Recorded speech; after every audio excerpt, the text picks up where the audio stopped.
Dit is de animatiepodcast van Animatie.online. Hierin spreek ik, Raymond de Jong, met interessante mensen over het vak, de drive en over alles wat met animatie te maken heeft.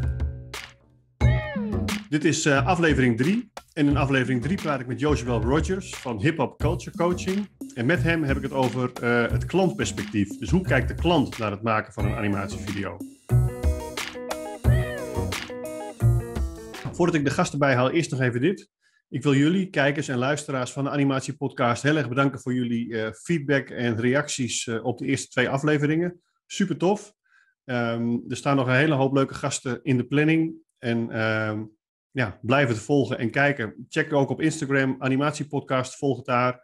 En, of kijk op www.animatiepodcast.nl voor andere afleveringen en linkjes naar je favoriete podcastplatform. Tijd voor de gast.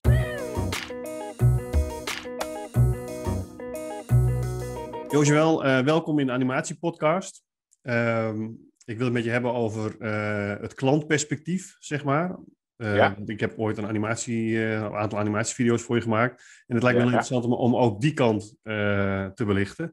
Maar ik kreeg, voordat we daar naartoe gaan, kreeg ik van Amanda van der Meent een reactie op een eerdere aflevering dat ze eigenlijk miste de juiste introductie van de gasten. Zeg maar. Dat ze eigenlijk meer wilden weten van wie zijn dat nu met wie we in gesprek zijn, zeg maar. Je bent Joshua, je bent van Hip Hop Culture Coaching.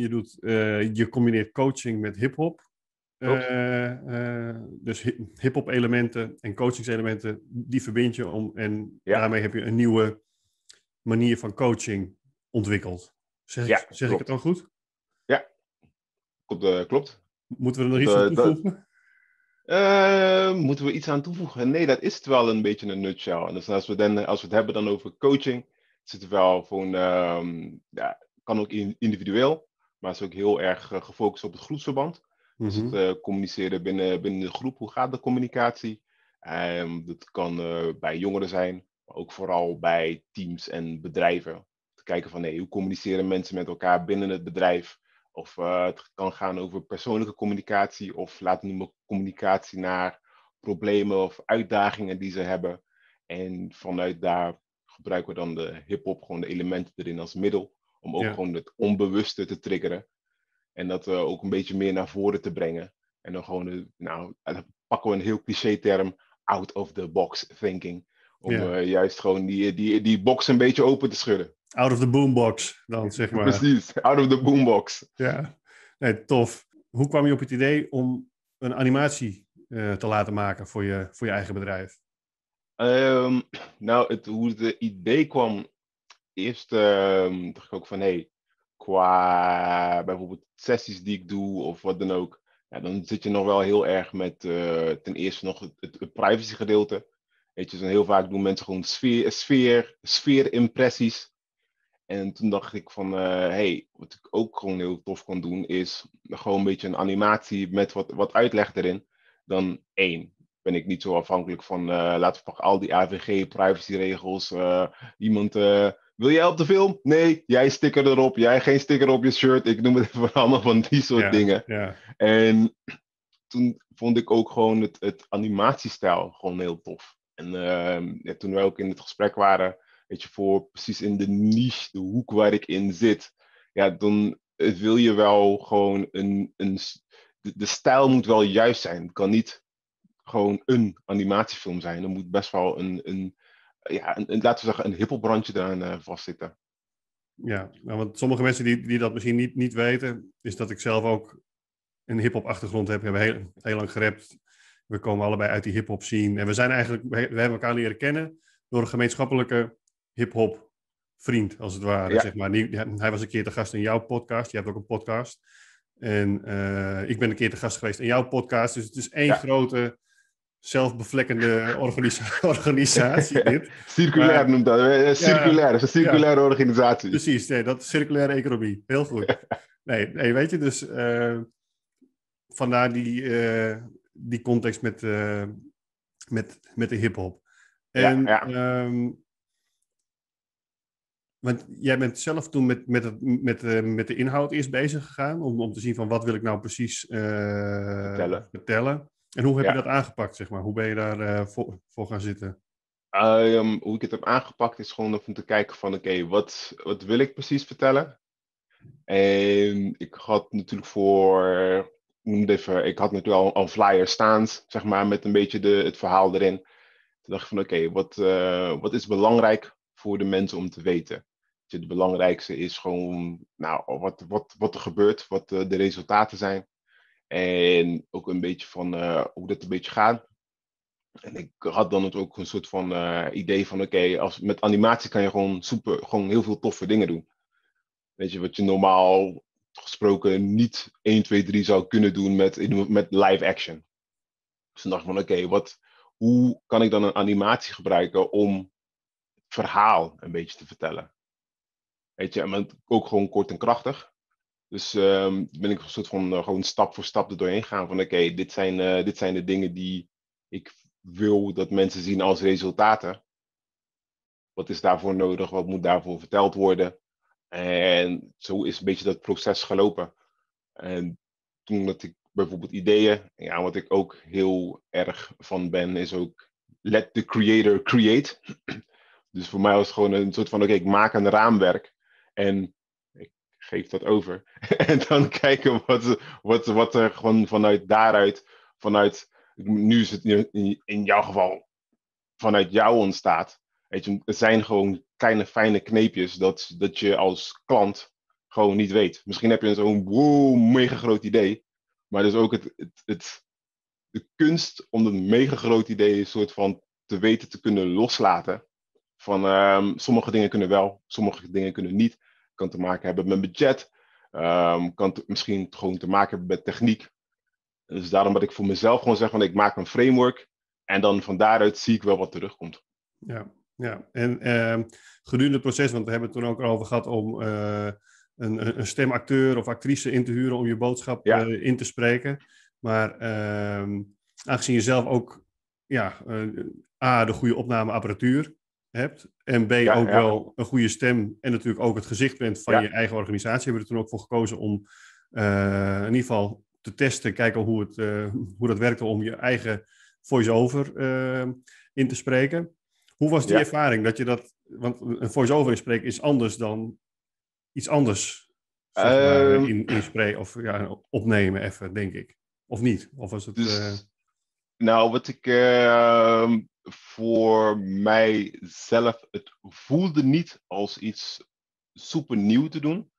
Omdat ik ook voor een online platform een soort van een microtalk daarvoor had ingesproken. Dus dan... Het is wel anders dan, ik noem het even, het opnemen van een nummer. Weet je, want daar zit gewoon nog een ander proces achter. Daar heb je nog meer dingen waar je rekening moet houden. Een beat, hoe valt die beat? Val je precies goed op de beat, et cetera. En gewoon voor dus het voice-over gedeelte of zo'n microtalk. Ja, dan heb je gewoon wat meer speling. Weet je, je kan ook gewoon nog steeds knippen, plakken en editen. En dus in die zin was het gewoon meer van oké, even die knop omzetten.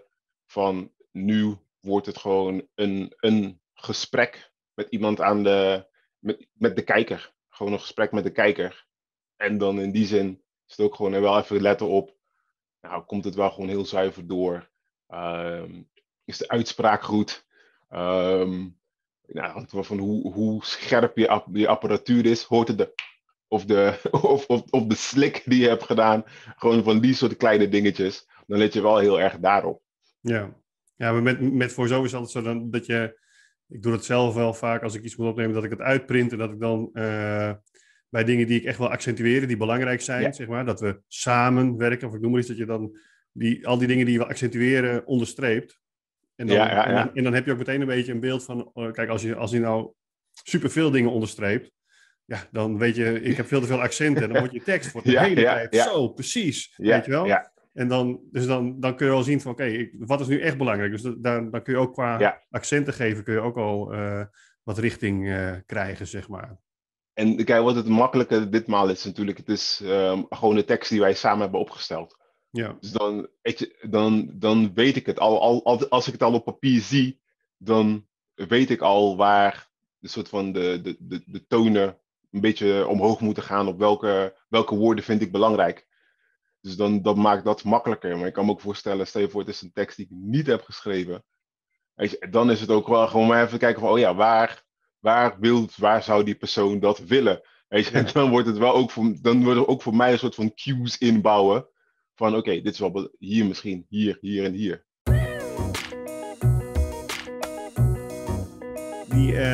Die animatie die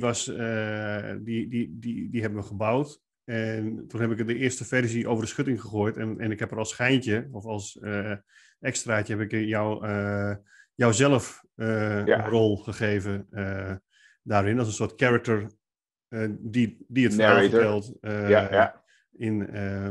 in het geheel. En kijk, wat je als maker, en dat zul je zelf ook hebben, wat je als maker natuurlijk nooit meekrijgt, is hoe dat overkomt als je het voor het eerst, die eerste ervaring van het zien van de animatievideo. Ik heb het wel bij animatievideo's van collega's, dat ik denk van, wow, dit is gaaf, of hey, dit heeft hij of zij vast zus en zo gedaan, of whatever. Het lijkt me wel leuk om iets te horen over van, ja, als ik het dan over de schutting heb gegooid, zeg maar, en je ziet de eerste versie en dan moeten nog wat dingen aan getweakt worden en het moet even precies gemaakt worden. Hoe is dat dan? Want ineens is je animatievideo bijna ready. Ja, hoe dat gaat. Dan komt die eerste versie komt binnen. Ga je kijken en denk je, wow! Voor mij ik had natuurlijk mezelf niet verwacht. Nee. Toen heb ik er van, wow, oké. Weet je, dat is de eerste. En dan ga je ernaar kijken en dan denk je van, oh ja, dat is toch wel vet. Want dan zie je het gewoon op een andere manier ook, voor mij een andere manier dan ik in gedachten had. Maar dan zie je ook die karakter het vertellen. Dan denk je van, ja, eigenlijk is dit gewoon echt super tof. En dan, dus dan kijk je voor mezelf, met de eerste blik daarna, weet je, voor ik noem het even, hoe voelt het? Weet je, hoe ziet het eruit? Weet je, is die sfeer een beetje gewoon goed? Dus kwam het over, dacht je van, ja. En daarna ga ik nog een keer ernaar kijken. In de zin van, oké, doet het beeld een beetje ook wat de tekst zegt? Even kijken van hoe dat loopt. Zijn er nog dingen die je denkt van, kan dat zo of kan dat net anders? Dus dat hadden we natuurlijk ook daarna gewoon gesprekken over van, oké, kan dit ook? Of kan dit ook? Weet je, en als je dat doet.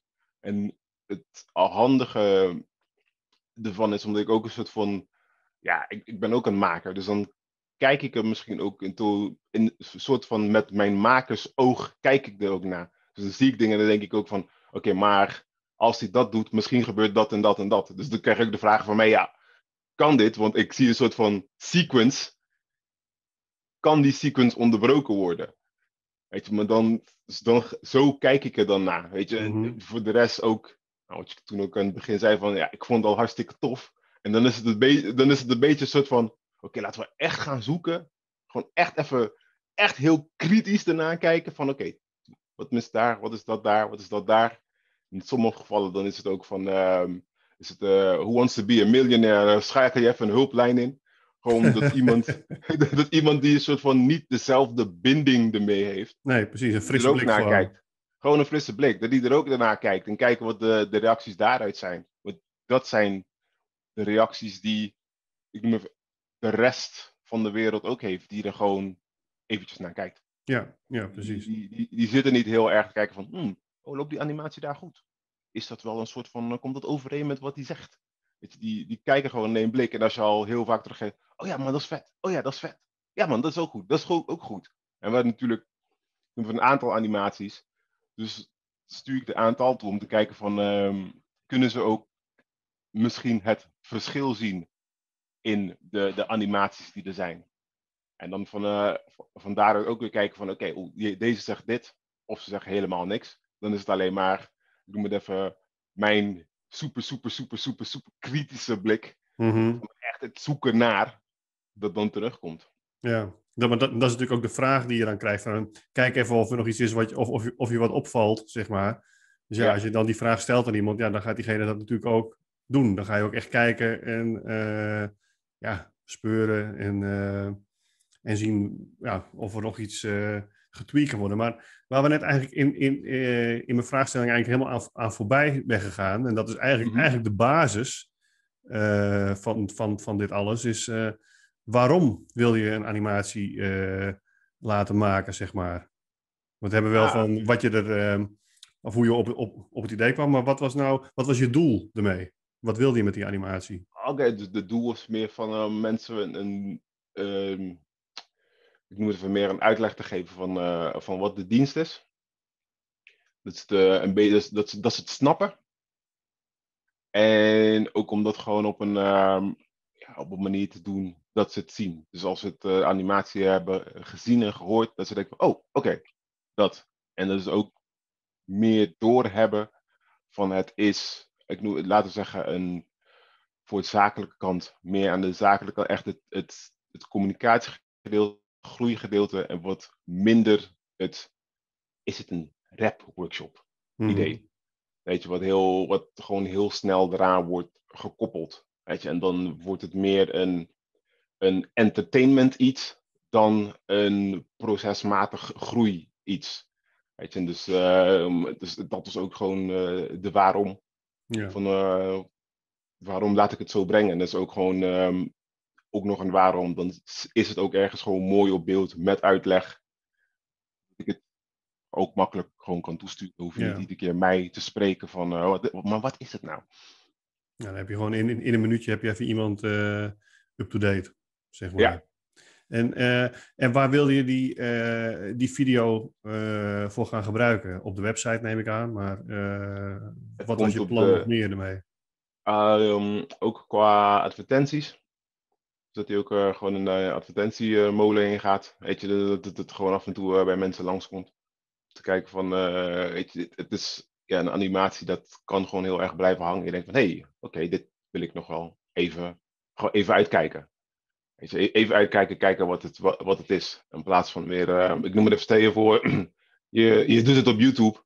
Ja, heel vaak dan zie je die heel persoonlijke, met die personen die dingen voorbij komen. Dan heb je ook heel snel zelf van, oké, klik, ik wil mijn film. Ik wil gewoon verder gaan met mijn YouTube filmpje. Klik, klik, klik. Ja, met een animatie, dan heb je misschien nog wel even die pauze van, oké, dit klik ik nog even niet weg. En dan begint het. En dan vandaar dan kan je kijken van, wat is de reacties daarop? Ja, ik merk wel dat de kijktijd, zeg maar, van een animatie sneller, langer is dan van reguliere video. Vanwege dat verrassende element, zeg maar. Want je weet natuurlijk, omdat het alle kanten kan opgaan, weet je ook nooit precies waar het belandt, zeg maar. Ja. Dus,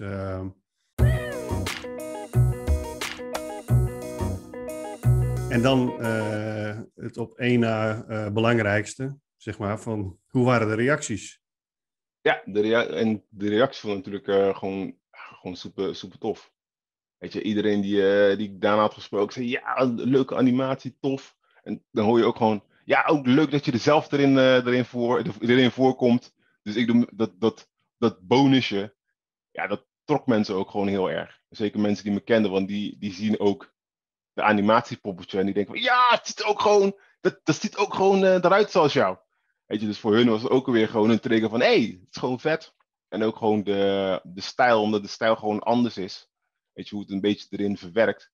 Dan vond ze ook gewoon heel tof. Weet je, en ik vond hem al tof. Maar als je al hoort van anderen van, ja, nee, het was gewoon een vet animatie, het is gewoon een toffe animatie. En dan denk je van, ja, kijk, hier het doet wat het behoort te doen. Ja, want dat is natuurlijk, dit was het één na belangrijkste, de reacties van de mensen. Maar het belangrijkste is eigenlijk van, doet hij wat hij moet doen? Zeg maar, heb je er iets, of dat je zegt, ik heb een nieuwe klant of ik ben bij een nieuw bedrijf geconnect en die hebben nog gerefereerd aan dat ze die video zagen of zoiets, zeg maar. Kun je daar nog iets... Ik denk nu nog niet. En dat komt door, ik heb me nog af en toe ergens gewoon ingezet qua advertentie, als een testrol. Maar ook omdat ik bezig was met het tweaken van een aantal van mijn diensten. Is het ook van dat ik er weer ga pushen. Nu is de tweak klaar, dus binnenkort weer gewoon ik noem een hele marketing push weer. Om te kijken van wat dat doet. Dus dan zet ik ook echt wat meer aan de achterkant van het analytische gedeelte. Van oké, ik weet van heb je dan gebruikt voor de animatie heb je dan gebruikt met deze advertentie. Boom, wat is dan de klik die er terugkomt? Dus nu is het ook van bijvoorbeeld op YouTube, dat is best wel een toffe markt, noem ik het even. In de zin tof als in tough. Weet je, ja, denk ik zei, als je aan het kijken bent en er komt een reclame voorbij, nou, we weten het allemaal. Je zit gewoon heel erg te wachten op dat, oké, skip ad, let's go. Ja, precies. Maar ik merkte wel van e-mail dat ik weet niet meer de precieze verhouding, maar er was toch nog wel een goede aantal die toch nog keken. En er zat nog wel ook een click ratio op.